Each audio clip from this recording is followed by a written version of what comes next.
So, welcome to the first episode of our new H.B. Fuller Insights from Packaging Experts webinar. Today, you're going to hear about enhancing sustainable packaging and the role of barrier coatings and adhesives in that sustainable packaging. So, my name is Ashley Cresson. I'm the Global Marketing Manager at H.B. Fuller for our barrier coatings business. And I'm going to kick us off today and coordinate any questions that come through. So I'm going to introduce our speakers, and our speakers today are Clark Reef-Snyder, who is our Research and Development Manager for Barrier Coatings and Polymers. His team in Simpsonville, South Carolina is focused on ideation, development, and commercialization based in the polymer synthesis, specialty coatings, adhesive development, and UV curable technologies. We also have Bob Fish, who is our Business Development Manager for North America Barrier Coatings and e-commerce.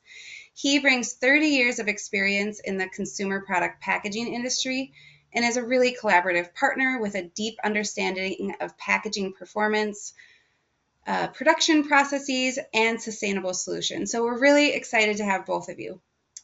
One housekeeping item to cover before we get started is if you have any questions throughout the webinar, please submit your questions through using the question mark button in the top right of your webinar screen. And then we'll take time at the end of our planned content to answer any questions. So welcome to the webinar, and thank you for sharing in the first episode with us. The floor is yours, Clark and Bob. Thank you, Ashley. As Ashley said, I am Bob Fish, and I'm the Business Development Manager for our Coatings Group at H.B. Fuller. Quick intro for H.B. Fuller is that we are a global leader in the adhesives and coatings industry, all of it geared towards packaging and creating better packaging.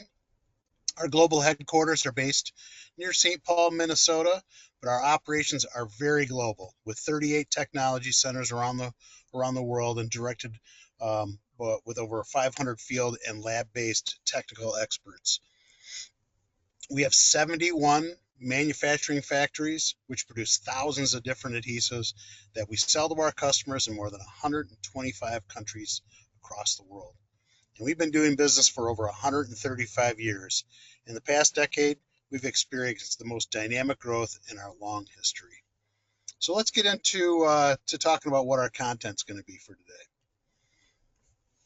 We'll start covering some of the trends in sustainable packaging and the move toward more paper-based packaging and corporate sustainability. A lot of those sustainability goals are trying to move away from plastics and waxes, so we'll talk about that a little bit as well. From there, we'll talk about the role of barrier coatings and what functionalities they need to hold, and the trade-offs that have to be fine-tuned for some of these different packages and envelopes and things like that. We'll incorporate some real-world examples as we cover all those topics, and we hope you learn something during this session.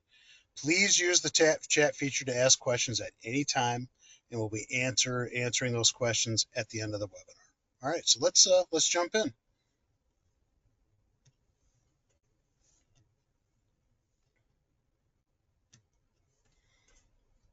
So let's start with some packaging trends. And there are 4 key trends that we focus on and that tie to water-based barrier coatings. There's a very big anti-plastic movement. I'm sure everybody that's on this webinar today has experienced the move towards more recyclable, a more circular economy. So you're probably touching it on a regular basis. The PFAS legislation is evolving across the globe, and we all hear that forever chemicals can cause poor environmental and health effects. So achieving PFAS type performance is a big focus for us. And then life cycle assessment. LCAs can tie all these trends and all these things that are driving the fit for more responsible barrier coatings. Anti-plastic movement has caused many brands to move from plastics to paper packaging, and including a look where plastic-based coatings, such as PE coatings, can be replaced with materials other than plastic.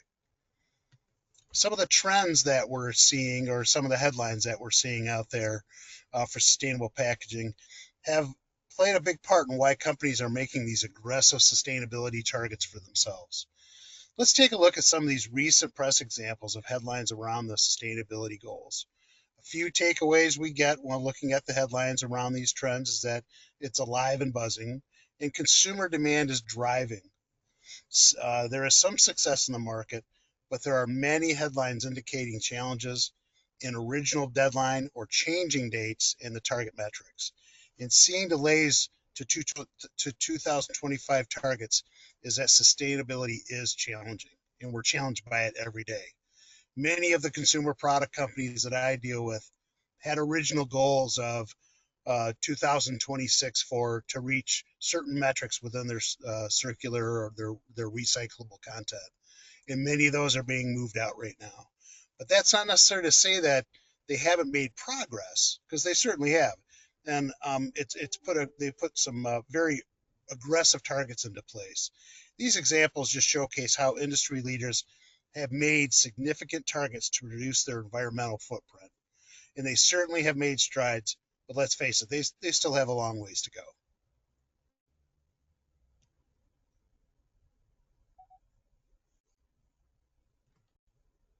Sorry, I'm having some technical issues with my laptop. So all of us here know that packaging waste can be a difficult and can be a problem that companies across the globe are challenging themselves to solve, and countries are writing legislation to push innovation all the time.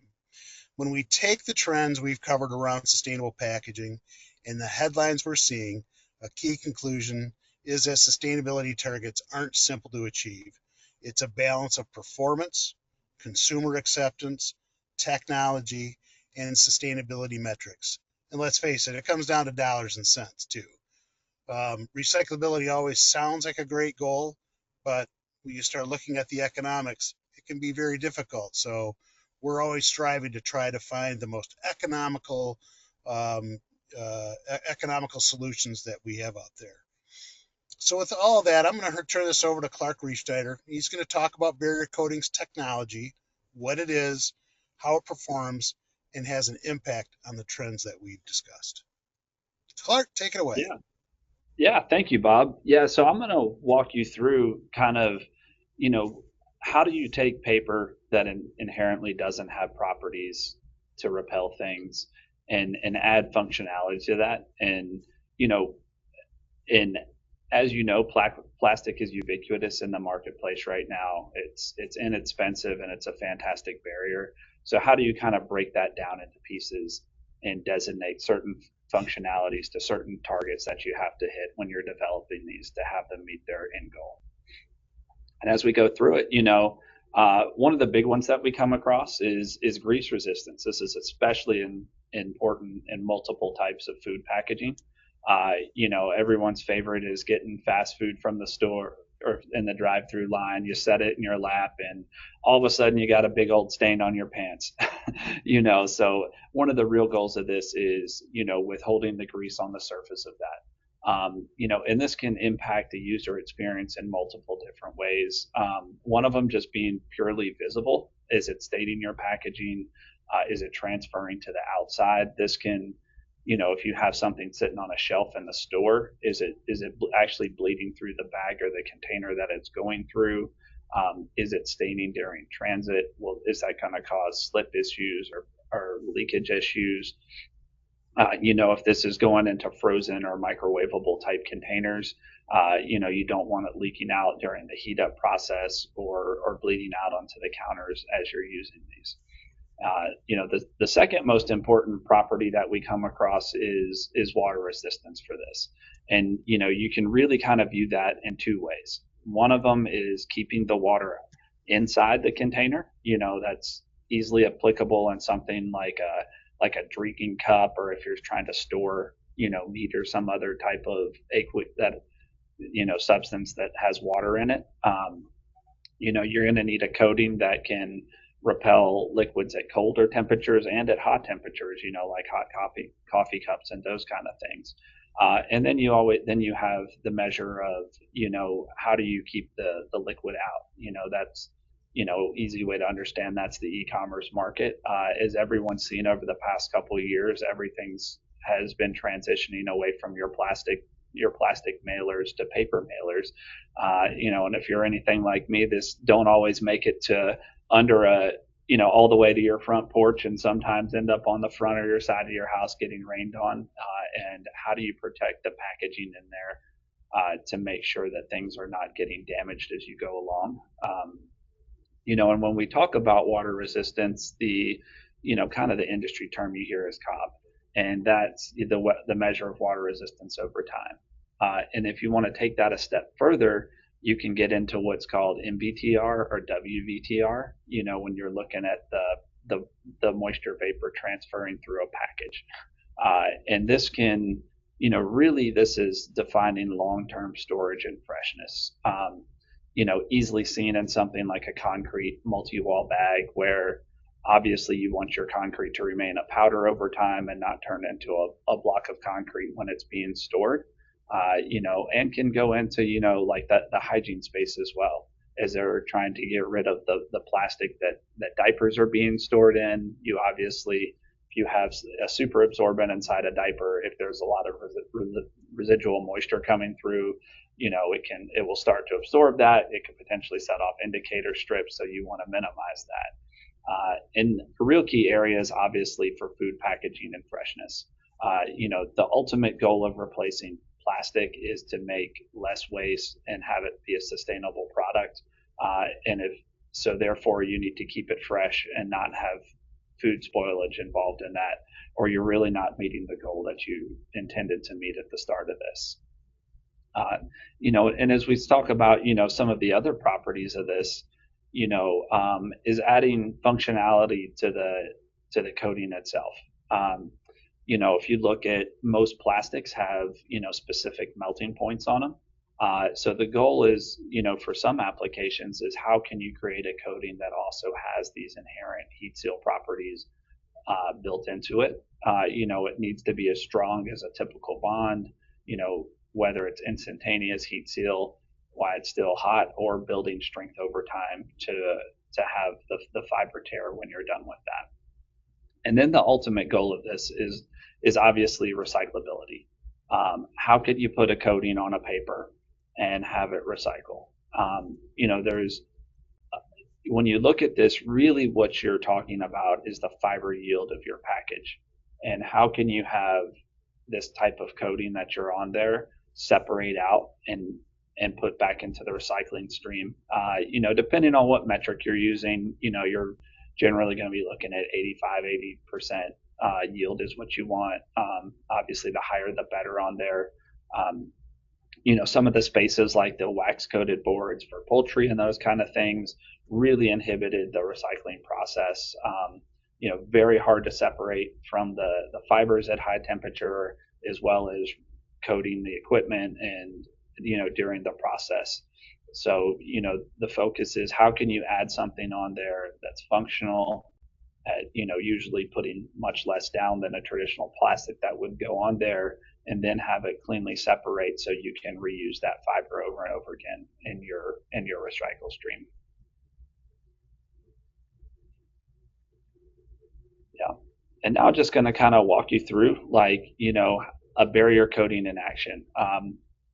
For this video that you're watching is a lab-based test. We made a mailer coated with one of our barrier coatings. This is designed to be heat seal functional, so it could, work in your typical envelope manufacturing stream to heat seal the edge of the package. This mock mailer, in a sense, was soaked in water for over 24 hours at this point. And as you can see, as you go to open it up, left the contents of the package still clean and dry upon pulling it out. And just one of the ultimate goals of this is of adding a lot more functionality to paper, and ways that you could use it in a process, whether it's an envelope or another kind of container where you need to keep things dry over time as they're exposed to the elements.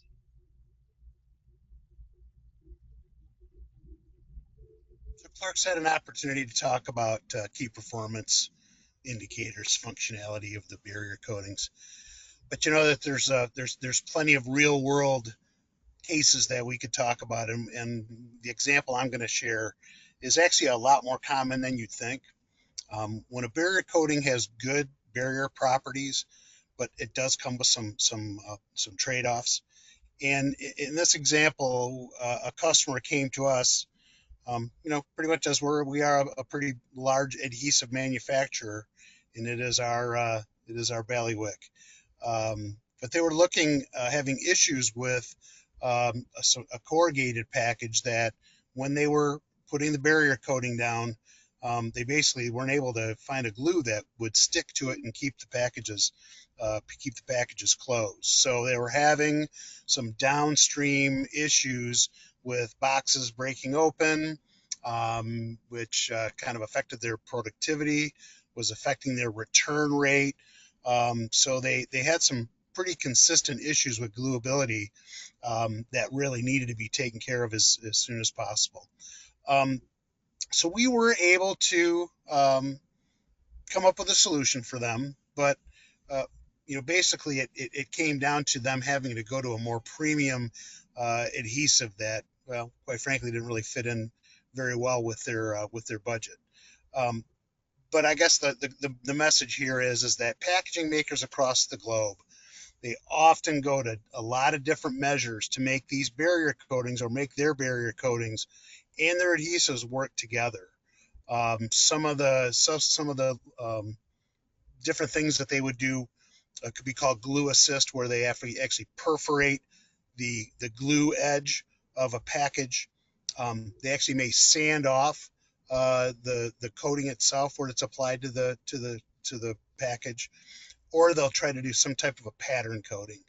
And when you're trying to do intervention like that, it's always going to have an effect on productivity, and that's one of the things that really affects the economics of having a good recyclable solution that's going to work for you long term. So a lot of times these interventions, they can have as much as a 30 to 40% impact on productivity. They can slow that corrugate line down significantly so that we can actually find a glue, or they can apply a glue that's gonna stick to that coating. So like I said, we did identify the glue that worked for this customer, but they've come to realize that they have a need to have a long-term solution to this. So we are actually in the midst of working with a coating and adhesive that'll work for them much more long-term. So we can kind of Clark's going to talk a little bit about those particular design challenges when we face an issue like this. Yeah, as Bob was just talking about, obviously when you're putting something down that's going to be very repellent, it comes with its challenges. And from a design perspective, these are some of the major challenges that we've come across as we've done this. Number one being glueability. When you're creating a coating that's made to repel things, obviously it can be very difficult to glue too. Ultimately, whether you're using a water-based or a hot melt adhesive, you want full fiber tear or substrate failure. You don't want your bond line within your adhesive to be the failure point that you're dealing with. And one of the great things that we have at H.B. Fuller as being a designer of a coating and the adhesive is that we can kind of look under the covers at the nuts and bolts of what's going in and really kind of co-design these systems to have great synergies and perform well on that. And one of the next issues that you come across is printability. When you have ultra low surface energy on there, if you're depending on what kind of inks you're using, they're going to want to creep and fisheye and model, or whatever kind of term you typically use in your area of the industry. That's not going to get you a smooth, crisp graphic on there. And this just kind of illustrates how working with different kinds of coatings and different types of chemistry and sometimes multi-pass systems are all types of directions that you can go to increase the printability of your surface. Uh, the next one's really, when you talk about blocking, is, you need a coating on there that's going to be functional, but then you also have to have it work within the framework of your process and, in transit. One of the big things is that if you're coating these, depending on how you're coating on, if it's going in a corrugator with lots of steam, lots of heat, and lots of humidity, when you're stacking those boards on the back end, when they're coming out, you can't have them sticking together when they're doing that, as well as, when you're building your roll after coating. Ultimately, you don't want this to turn into a brick during that process. And then when you go to process it downstream, you want quick unwind of that. You don't want it sticking, tearing apart, or ripping. That causes loss of material and sometimes, even more importantly, a loss of time to address those issues and create, different types of quality issues downstream potentially as well. Uh, on that also ties into, like your slip, your coefficient of friction or slide angle. Different people in the industry quantify this in different ways, but a lot of the barrier coatings you see out there have very low surface energy, low slide angle, and for us, it's really about dialing in, that coefficient of friction to what works in your process. Ultimately, you don't want it so sticky that you can't do anything with it. As boards are coming off your line, you want them able to slide, but then you want to be able to stack them too, whether it's just in a typical stack or you're moving them on a forklift. You don't want them falling over the place. Or if you're just feeding them into the front end of your machine, your box forming machine after they've already been coating, you want to make sure they're sliding at a good even pace. If they're being die cut, you don't want buildup on the blades and those kind of things as well. So a lot of, just the surface chemistry of the coating, in addition to the repellency, can have a big impact on processability. And the other issues too is that, there's lots of different types of coating equipment out there, whether it's Meyer Rod, Gravure, Flexo, different types of things. For us, we have many years of formulating. We can dial in different types of solids, viscosities, add components for open time and those kind of things to really optimize the runnability of what you need for your system. Uh, you know, Ultimately the goal is that we can have it running for the length of your shift on there. Because you don't want downtime because of your coating. Have it making sure it's aligned to your drying needs so that your coating's hitting the maximum performance in your ovens. And even when we're talking about the functionality of something like heat seal, a lot of this is going on to machines that had formerly heat sealed some type of plastic like polyethylene, and we always have to ensure that we're able to get heat seals under those type of conditions that were previously on the machine due to the cost of updating and changing that out. And that really just kind of ties into our overall design philosophy with this. It's really designing with intention, as we call it. We're going to purposely build a barrier coating solution to work with you. um, you know the interesting thing about H.B. Fuller is that it's a large company, so we have a lot of resources, but it's small enough to where we can work with you and we can have something designed for you. We're basic in water-based polymers. My team here in Simpsonville can design these from the ground up. We're not limited to just what's on the market out there to design with and formulate with. We can take a product, we can design it to meet for an application, whether, you're looking for heat seal, repellency, and, it's particularly when you get into the FDA direct food contact space where you have some compositional limitations. So knowing how being able to move those levers and knobs within that space is particularly important. And then once we get out of the base polymer side, it's really the deep formulary knowledge that we have on formulating these. Knowing how to run them on multiple types of equipment, because it has to process in order to work well. And ultimately, for these things to work, it's all about our customer partnership and starting early in the process. Our coding is important, but customer substrate and use application are just as important pieces of this puzzle. And really, all the product projects that we've been successful with is where we've really been able to get in and work with them and say, these are the substrates we have available. These are the coatings we have available. This is what we're trying to do in the end, and really kind of work through and talk through that. Across our multiple labs in HB Fuller, we can do all kinds of internal screenings and in-use application and recyclability and repulpability screening.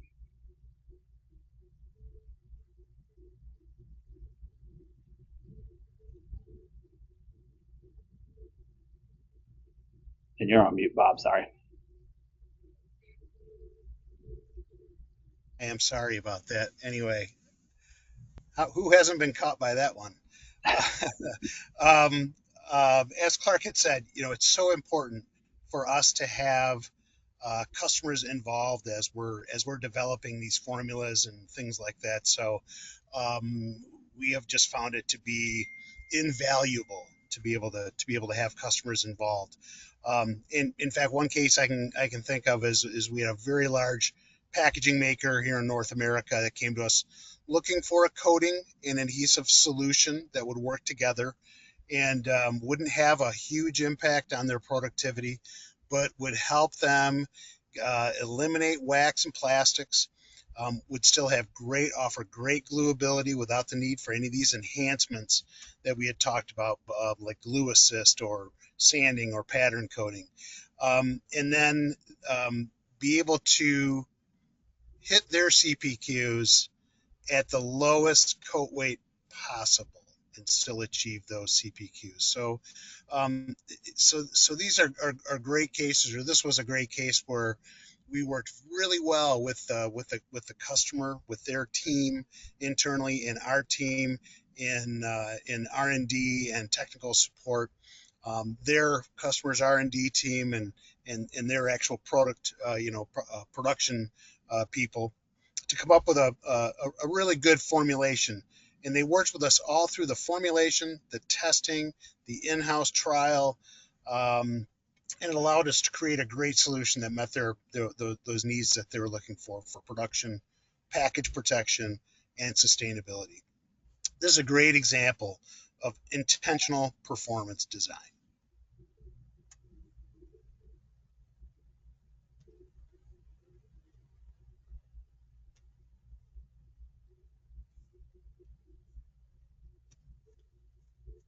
So as mentioned, our products have strong oil and grease resistance, great moisture resistance to provide improved customer experience without leakage.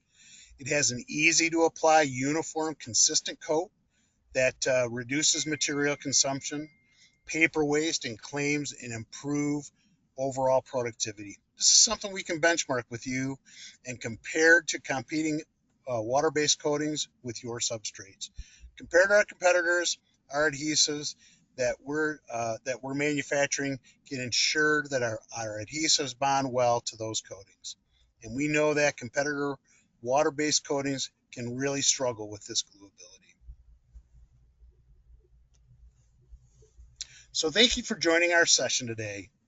We really appreciate you taking the time. I hope you were able to learn something new about barrier coatings, and in particular, get a good introduction to HB Fuller.